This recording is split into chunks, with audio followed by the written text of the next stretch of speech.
You know what really grinds my gears?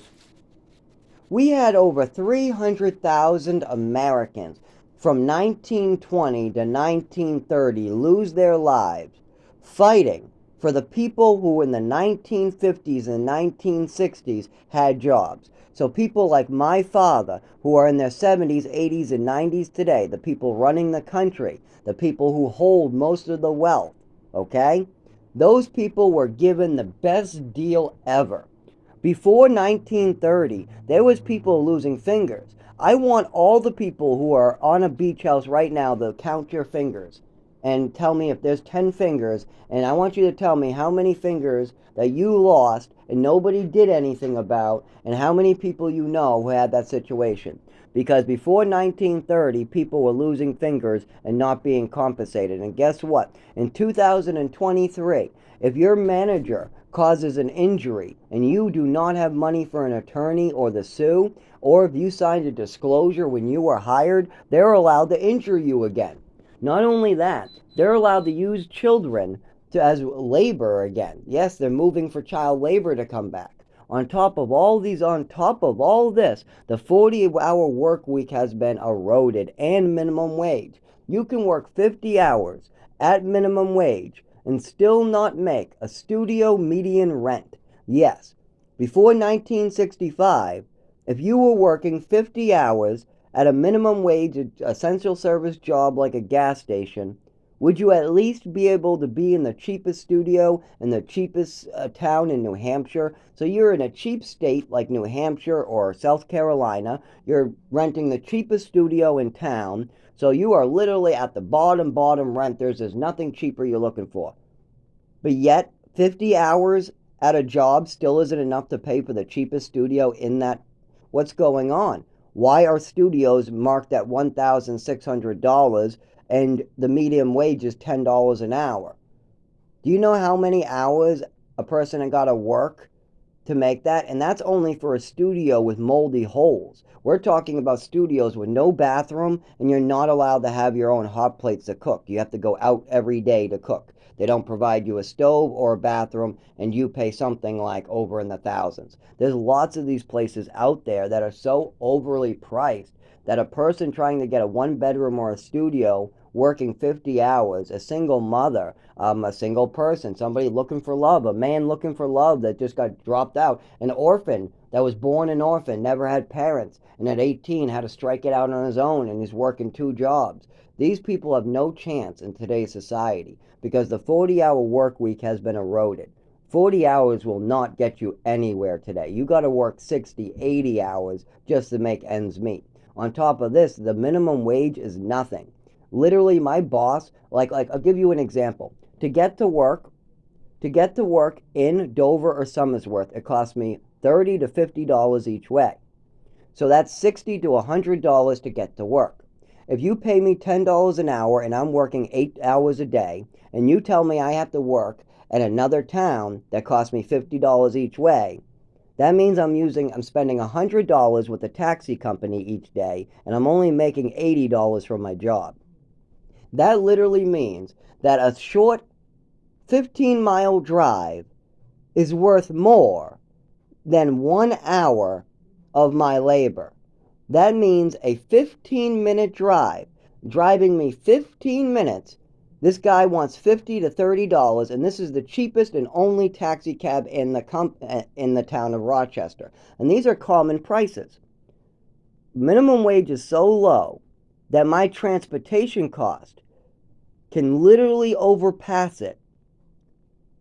Yes, my transportation cost can overpass my wages by just moving me one town over the Somersworth. I'm not even kidding. One town over. If I have to take a taxi one town over than the town I'm living in, my paycheck won't even pay to get me to work and back home. That's how bad minimum wage is today. That a ride one town over will cost you $30 each way, but 1 hour at an essential service job like a gas station running a company for an agency or like running gas and keeping commerce moving isn't enough to pay your rent or get you to work. This is ridiculous. And what's even worse is my father and the people that came before me don't realize how good they really had it. They gave up everything that their grandparents took bullets for. Yes, over 300,000 people. My father's grandparents, my father's parents, my father's brother's parents, my father's best friend's parents. They all had to live through an age fighting for the right for their son, my father. So my father was born in 1935, I believe, or about 1935, I think. When he was 18, 20 years old, striking it out on his job, we're talking about the 1950s and 1960s. Same thing with his wives. They grew up trying to strike it out on their first jobs during the 1950s, 1960s, 1970s. Well, they inherited the Reconstruction. They inherited the 40-hour work week that was actually designed to work, that wasn't eroded yet. They were handed a minimum wage that actually paid the rent. If you worked at a gas station and you worked 40 hours, you would probably only need to give about 2/3 of your income or less to get the cheapest bullshit studio in town, maybe half. And I have done these numbers by years of research and talking to 80-year-olds, 90-year-olds, 70-year-olds who live there. And they said, yes, they worked minimum wage jobs back in the 50s. And yes, if they worked at a gas station and worked 40 hours in 1950, they were able to make their rent. It was not like that rent was more expensive than a 40-hour work week in 1960. Also, the transportation cost didn't overcome. If you had to go to work one town over, there was no way a ride one town over would have been more than the whole day's wages. But today, me going to Somersworth and back home can cost me more than an 8-hour workday. Yes, I can work 8 hours and have the taxi charge me more than what I even worked for. So yes, the taxi picks me up at home, brings me from Rochester to Somersworth, charges me $30. Then they bring me to Somersworth to Rochester for another $30, and I'm making $10 an hour, and I worked 8 hours. Why do I have to do this? Because the buses in this town, or in most towns, do not run on the same schedule as a work schedule. Buses stop running at 8:30. Your job wants you out at 9. Your job needs you to open up at 6, maybe 5:30 if you're the only person working there, to get the machines ready, and then open the door by 6:30 or 6 or 7 or whatever. Well, if the buses don't run, taxi again. So I paid for the taxis at every one of my jobs if the buses did not run there. But it's $15 in town, $30 one town over, $50 each way, 2 towns over. So if I go from Rochester to Dover, $50. Rochester to Somersworth, $30. Rochester to Rochester, $15 each way. Meanwhile, I'm making $10 an hour, and that is above minimum wage. Minimum wage at that time was $8.50. My first job working up here was at Salvation Army, making $7.50. $7.50. So when I was making 10, minimum wage was $8.50. When I was making 11, minimum wage is 10. And all these prices, 1,600, 1,400, these have been the prices before COVID. These are the salaries before COVID. We had a problem way before COVID, but now these landlords and these companies are running with it. They're lifting up the prices and making record profits. Well, maybe we need to stop acting so selfish in society. Maybe that would be a good idea. Maybe we need to respect the people who lost their lives to give us better lives. Maybe the old people out there should remember what their fathers and their mothers fought for. They fought for you to go to work and be able to have these good lives you have today. If you hadn't have had your parents in 1920 and 1930 getting shot and losing their lives, remember, over 300,000 people lost their lives fighting for those workers' rights. And now, my parents and my grandparents have given those rights up because they don't feel like they need them anymore. We don't need workers' rights anymore. We don't need our sons and our daughters to have what we had. in the 1950s, 1960s, and 1970s. And then during the 1975, it started to go away. Then in 1980, they started to destroy the policies. Then by 1990, people were feeling all the struggles.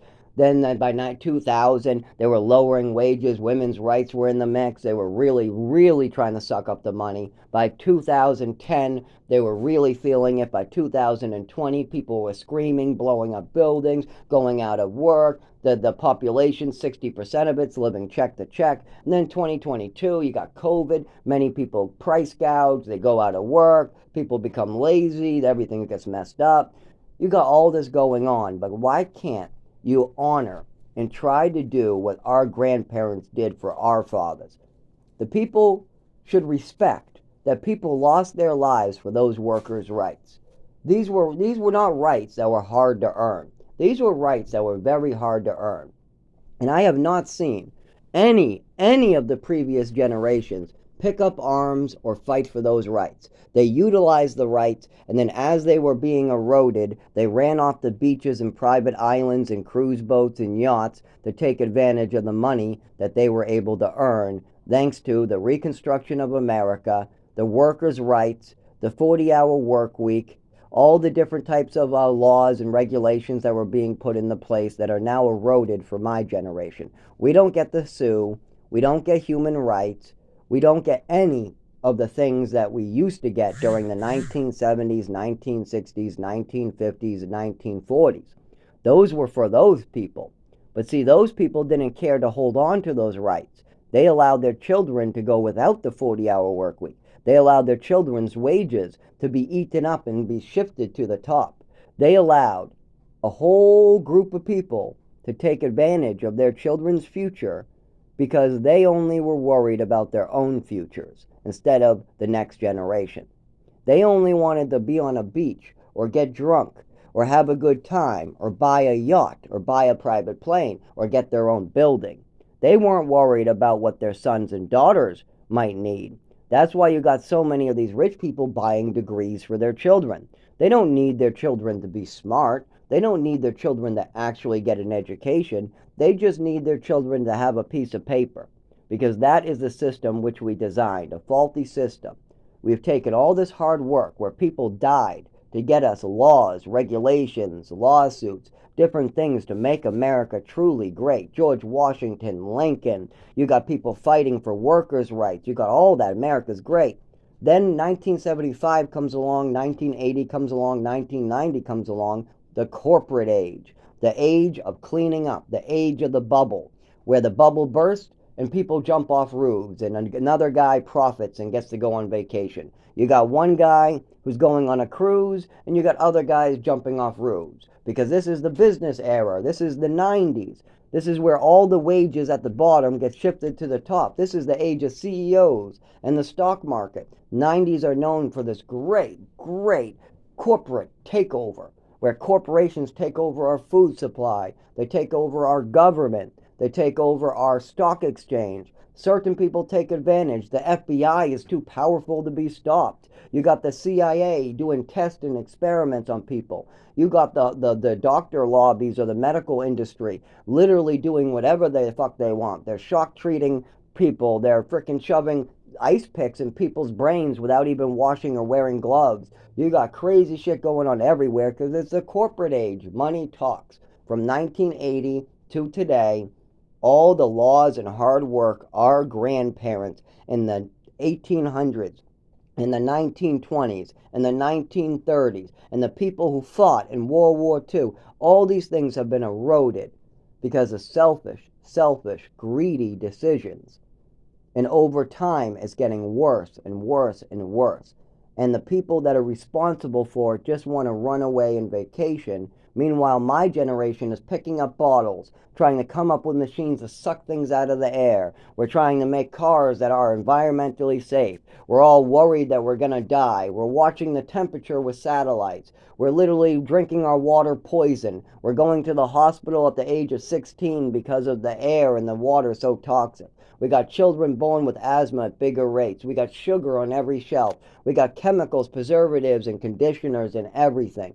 We got an industry. We literally got a corporation problem with our food supply. We got three big giant corporations controlling our whole food supply. We have 1,000,001 problems, and our drinking water isn't even the start of it. And we're allowing these things to continue because we don't want to see the homeless, because we don't want to give a decent wage, because we want the rich to be richer and the poor to be poor. Why? Why do you want the rich to get tax breaks and the poor to be paying more than ever? Why do you want people who work 60 hours raising a child to then go home and not be able to make their rent? If you're working 60 hours a week, that should be enough to pay your rent at any job. As long as it's a cheap, shitty apartment, a studio or something, that should be enough. But yet it's not, because these landlords and these people at the top want to clean up more than ever. They weren't happy with small profits. They wanted to live on the beach. They want to live like millionaires. They want to be slumlords and clean up the money. And because our government is broken, when these landlords do illegal acts, they don't even have to do anything about it. They're able to suck from the poor and the defenseless. And you got landlords doing it, you got corporations doing it, you got police doing it, you got our own government doing it, you got parents doing it. There's a system out there which allows orphans and people who don't have parents to then be sucked up and used for different purposes. There's a bunch of these different scams out there that allow people to suck in money off another person's name. There are so many, I couldn't even go through the list. There are so many illegal acts and so many little scams where one person with money is taking advantage of a defenseless person, and it's just rampant. And this is why we should really honor those people who fought. I mean, my father is living a good life right now because his grandparents fought for the right for him to have a 40-hour work week, not lose fingers at his job, get a decent wage. And then people fought in World War II to make sure he had the right to have the government help him go to college. You think that the people were just going to college in the 1930s and 1920s like they were in the 1950s? No, that happened after World War II. During the 1940s, 1950s, 1960s, there was a lot of military people going to college. That was a big push. They wanted military service people to go to college. Now, when the 70s came around, they didn't give a fuck anymore. They only wanted the rich kids and the spoiled politicians' daughters to go to college. So things got switched up quite a bit. The programs are being abused. I mean, look at Trump's wife. Trump complains about immigration. Like, I heard Trump talk about chain immigration. He was talking about chain immigration and how it was wrong, as his wife chain immigrated her mother and father to America. Yes, Trump's wife is an immigrant on an Einstein visa. And she's no Einstein. There was only 5 people that year allowed to get an Einstein visa in her home country. And some really smart kid out there who's maybe 23 and studied his whole life did not get that visa because a rich white woman who came from money got the visa. So Trump's wife got a Einstein visa, only one of 5 for the whole year in her country, because she's a model. That's how she got it, because of money, and she's a model. That's what she put on her form. I'm a model and I'm rich. She came to America, and then she applied to have her parents have citizenship in America. Yet, then our president complains that he wants to put a stop to chain immigration while allowing his wife to chain immigrate. That's rich bullshit. That's people not. I mean, if you're tired of chain immigration, then put your foot down. Send your wife back. Send her parents back. Send those Mexicans back. But you can't have it both ways. You can't say, I don't want Mexicans chain immigrating, and then allow your wife's parents to chain immigrant. Not only that, you're talking about a people abusing the immigration system. Meanwhile, your wife is a model who came from a wealthy family in another country, and she got one of 5 Einstein visas that were supposed to be given to people with extreme hard-working abilities and education, people that are geniuses, people who have spent their whole lives trying to learn and better society, and they give this to a rich model. That's an abuse of the immigration system. She had money, and she got the immigrant. That's it. There was probably some poor family that taught their child to really work hard, that's a freaking genius out there, that's still in Sylvania because of Trump's wife wanting to come to America and her being a supermodel with lots of money. It's an Einstein visa, not I'm a sexy lady visa. Okay? If we want to bring women like Trump's wife to America, then we need to make a sexy woman visa. Oh, you're a model and you're a drop 10 beautiful lady with millions of dollars? Okay, you'll get the sexy visa, not the Einstein visa. The Einstein visa is for people like Albert Einstein, not for people with sexy titties and tushies. That is not the qualification for an Einstein visa. But yet, Trump's wife gets an Einstein visa just because she's a sexy model and has money. That's an abuse. That is a complete abuse of our immigration system. But yet, the rich have been taking advantage of our immigration system for years. They're stupid as a nail, they're spoiled, and they think they can just buy their way out of trouble. But yet, these are the people we want to bring to America? People that will take advantage of our weak, people that will take advantage of the defenseless. What happened to give us your weak, give us your defenseless, give us your meek, give us your weak? Whatever happened to that?